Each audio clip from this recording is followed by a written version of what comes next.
Rio TV Câmara está completando 15 anos e a gente vai relembrar grandes momentos que passaram na sua telinha. Está no ar o Rio TV Memória.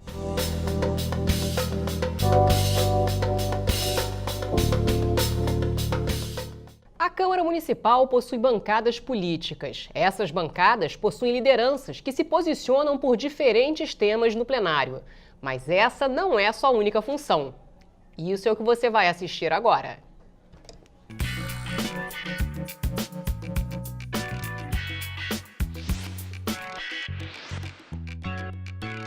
Nós não temos bloco. Os nossos 4 vereadores atuam em conjunto em torno da postura democrata, que é um partido de centro, é um partido não radical, que tem flexibilidade para entender as posturas dos vereadores e se comporta basicamente com independência em relação ao Poder Executivo. Nós fazemos reuniões semanalmente, até porque para nós analisarmos a qualidade dos nossos projetos, nós precisamos trazer projetos para dentro da casa com bastante qualidade, seja na área do transporte, na área do esporte, na área social, ali na área da Zona Sul, que é uma área que o Arraiz exerce um trabalho maravilhoso, o professor Adalmir ali na região de Anchieta, Pavuna, e eu ali na região de Jacarepaguá, também no Rio de Janeiro, com um trabalho que eu exerci já na Secretaria Municipal de Transporte. Então, o que a gente sempre preza é trazer qualidade para o serviço, trazer qualidade para os projetos de lei para dentro da casa e também servindo como base ao prefeito Marcelo Crivella. Nós somos um partido que teve registro agora em 2015, foi o nosso primeiro pleito que a gente disputou no passado, em 2016, e é uma liderança muito peculiar, né, porque é um bloco, então é um partido que tem um único representante aqui na Câmara de Vereadores do Rio. Mas a gente está aqui realmente representando quem nos deu esse voto de confiança e estamos levando o trabalho para frente. Mais novos, que chegaram aqui há pouco tempo, têm uma ânsia muito grande de novos projetos. Nós temos essa reunião semanal exatamente para discutir isso, na apresentação desses projetos, na maneira, se eles já foram discutidos em outras legislaturas. E nós temos hoje, claramente, vários projetos de diferentes áreas, bem agrupados em relação à nossa posição. Uma das nossas missões é divulgar as ações dos parlamentares. E aí entra um dos nossos maiores desafios, que é tornar acessível o vocabulário legislativo. Por exemplo, palavras como audiência, comissões, veto, sanção. Foi por isso que nós criamos o programa Por Dentro do Legislativo.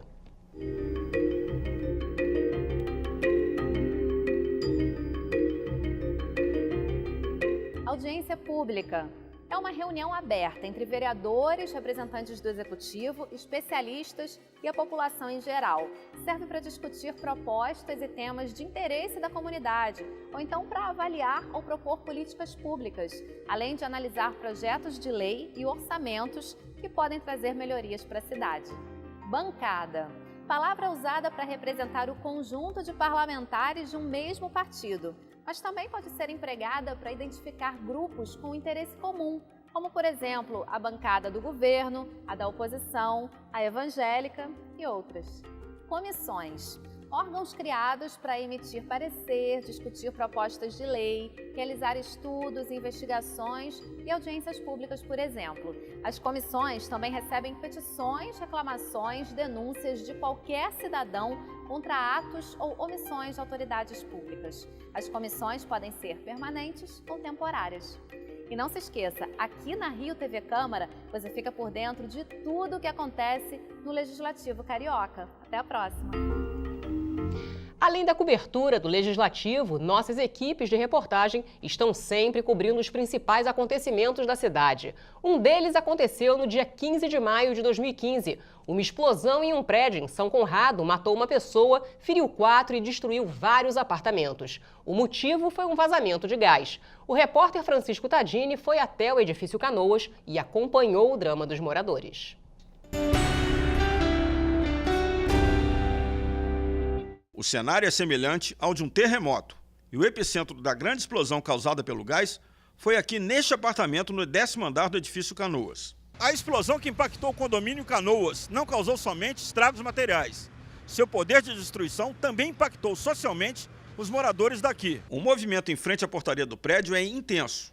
Alguns moradores ainda retiram seus pertences sob a vigilância e proteção da Defesa Civil, bombeiros e outros órgãos da Prefeitura. Os acessos monitorados aos apartamentos atingidos para que os moradores busquem pertences e documentos deram uma maior tranquilidade para quem mora aqui. Agora é mais tranquilo, a prefeitura entregou já o prédio, a gente está conseguindo já subir nos apartamentos para tirar o principal e agora esperar os órgãos competentes para começar a liberar a água, a luz, para poder religar e os apartamentos que não foram muito afetados poderem retornar. Em frente ao condomínio, a rua General Olímpio Mourão Filho, aos poucos, retoma a sua rotina. O comércio local também procura se recuperar do grande susto. É o caso da empresária Érica Barreira, proprietária de uma doceria numa galeria no conjunto de prédios do condomínio. Felizmente, os prejuízos foram pontuais. Prejudicou na segunda-feira, que, claro, a gente ficou o dia todo fechado, mas, inclusive, várias lojas tiveram os vidros estourados em volta da nossa. Graças a Deus, a nossa não teve. Na expectativa da volta aos seus apartamentos, o clima em frente ao edifício Canoas é de solidariedade. Houve muita solidariedade dos vizinhos, dos amigos, até das pessoas mais distantes. Realmente, os vizinhos nossos, os prédios aqui da rua, ofereceram espaço. O nosso vizinho, que é dono do Zona Zen, mandou comida para nós. Foi tudo muito solidário mesmo. Seguindo essa tendência de cobertura da cidade, o tema que já abordamos em muitos programas é a segurança pública. Uma das maiores referências do assunto é a antropóloga Alba Zaluar, que conversou conosco. Veja um trecho dessa entrevista.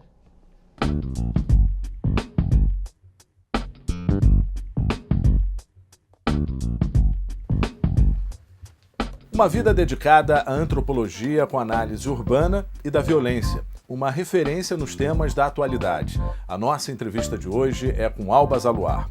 A realidade passada pela própria mídia, a senhora acredita que é um pouco deturpada com relação à violência? Tem alguma falha na divulgação do que é a violência? Depende do órgão, né? Depende do canal, né? Há programas policiais que são lamentáveis, né? Porque fazem sempre a associação do crime com o negro, o pobre, né? E quem vive na periferia ou na favela. Isso é lamentável, porque isso cria um estereótipo, né? Isso alimenta, reforça um estereótipo que já existe dentro das instituições policiais, que faz com que... Porque nós dizemos assim, tem mais pobre na prisão, tem mais gente pobre sendo processada, justamente porque há esse pressuposto de que o criminoso é pobre, negro e favelado. Chegamos à prisão. A senhora acredita que a prisão pode ser classificada de que forma dentro dessa reintegração de quem comete um crime? A prisão no Brasil é inominável, né? O Ailton Batata contou para nós, para mim, para um amigo meu, psicanalista, né? E nós escrevemos um livro sobre isso, as experiências que ele teve dentro da prisão. É algo inacreditável. Para você ter uma ideia, os prisioneiros compram de tudo na cantina, tudo que você possa imaginar, né? As armas entram, as substâncias que alteram a mente também. Prisioneiros fabricam mesmo bebidas alcoólicas dentro da prisão, reformam suas celas quando eles têm dinheiro, né? Por isso é importante ter apoio, né, dos que continuam na atividade criminosa fora dos muros da prisão. Essa prisão que existe no Brasil não tem nada a ver com o Estado Democrático de Direito. Alba, muito obrigado pela sua entrevista. De nada, foi um prazer.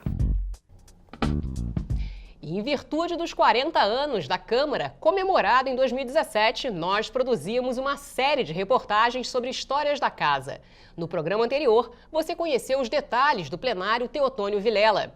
Hoje vamos exibir o segundo andar do Palácio Pedro Ernesto.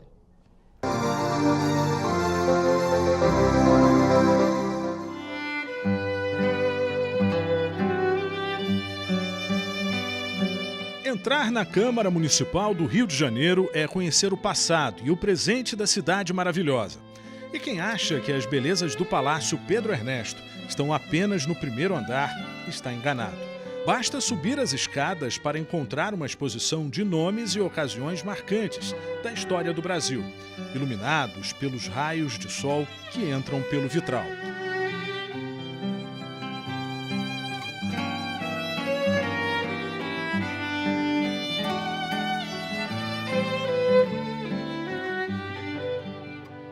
do lado oposto está a maior obra da Casa de Leis da cidade. É um tríptico de 50 metros quadrados, de autoria de Eliseu Visconti, um dos artistas brasileiros mais importantes do período, entre o fim do século XIX e começo do XX. Em estilo impressionista, o painel central é uma representação poética da relação entre a cidade, representada pela figura feminina, e o serviço legislativo, representado pela imagem de um homem. Nos painéis laterais, dois grandes responsáveis pelo desenvolvimento do Rio de Janeiro são homenageados: o sanitarista Oswaldo Cruz e o prefeito Pereira Passos.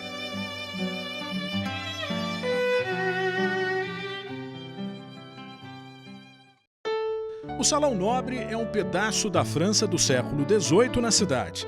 É um suntuoso salão para eventos com espelhos de cristal, móveis estilo Luís XV e adornos laminados com folhas de ouro espalhados por toda a área.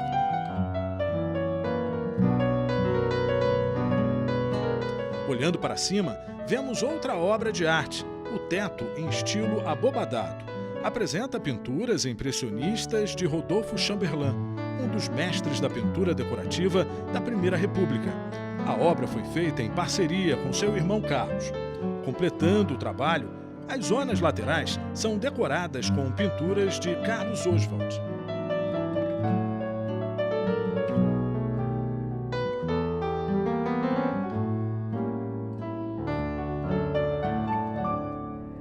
Em 2006, o Salão Nobre foi batizado como Salão Nobre Vereador Antônio Carlos Carvalho, em homenagem ao parlamentar cujo gabinete sofreu um atentado terrorista em 1980. Desde 1996, 27 de agosto, o dia da tragédia, passou a ser o dia do Legislativo Carioca.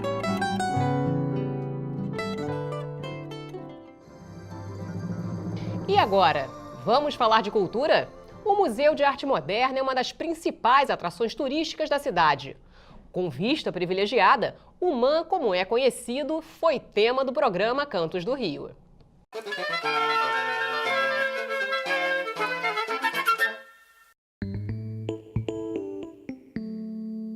Pensado para dialogar com a paisagem, com as linhas horizontais em contraponto com as curvas das montanhas, o Museu de Arte Moderna do Rio já é por si mesmo uma obra de arte.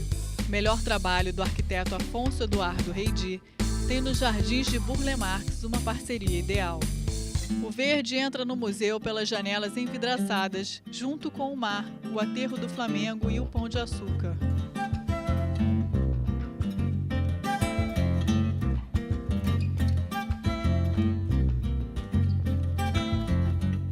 O Rio de Janeiro continua lindo.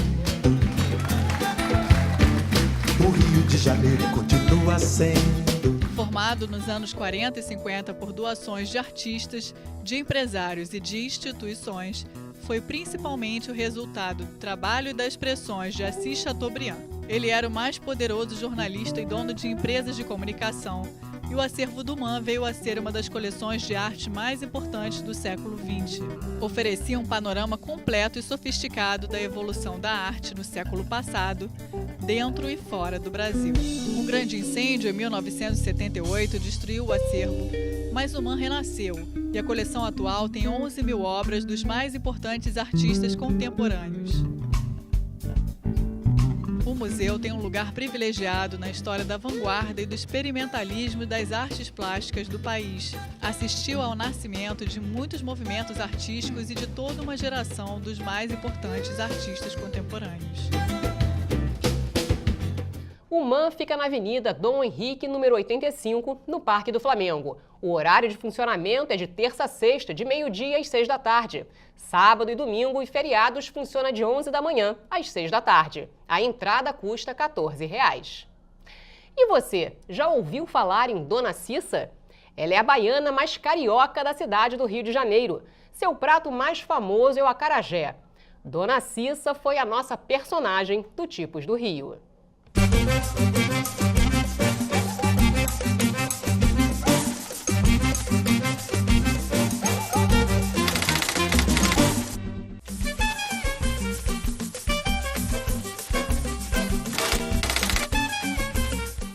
Meu dia começa de manhã, 6 horas da manhã. onde eu marro a cabeça. Vou pra cozinha, botar meu feijão de molho, vou quebrar coco, fazer bolo de aipim, botar pão de molho para fazer vatapá, aí vou cortar quiabo, aí faço cocada e aí vai. Pra fazer samba na lavagem do Bonfim. Ai, tchau, meu filho, muita axé. Primeiro fubá, depois o dendê. Quer pimenta? Procure uma nega baiana que saiba mexer, que saiba mexer. Eu lavo feijão todo dia, eu faço bolo todo dia. Aqui não tem nada dormido, qualquer criança pode comer. Que saiba mexer. Tem que passar sebo na canela, porque baiano na Bahia é lento, né? Mas aqui a gente tem que aprender a andar de acordo com o tempo, senão a gente fica na pista. Amendoim, camarão, rala um coco. Vatapá. Vatapá que tem manteiga, que eu gosto muito. Manteiga no pão, assim, tá. Tudo bom, meu amor? Gostei. Obrigada, viu? Muita axé. Toma um papelzinho. O acarajé é frito, né? O abará tá aqui, ó. Ele é cozido. Quando eu aguentar mais bater massa, eu vou ficar velhinha nessa esquina cantando piada. Eu vou ganhar dinheiro do mesmo jeito que eu vendi na acarajé. Sou baiana, de coração. Mas isso aqui é a terra da oportunidade. Eu aqui tenho o que a Bahia não me deu. Carinho, amor. Não me deixe morrer sem amor. Eu sou o que diz mamãe. Não me deixe morrer sem amor. O baiano é igual a cachorro. No lugar que ele acha carinho, ele fica. É verdade. E isso eu tenho aqui, muito. Carinho. Você já foi à Bahia, nega, não? Então vá. Lá tem vatapá, lá tem caruru, lá tem munguzá, se quiser sambar. Só a distância geográfica. Muito bom, tá aprovado, isso é verdadeiro.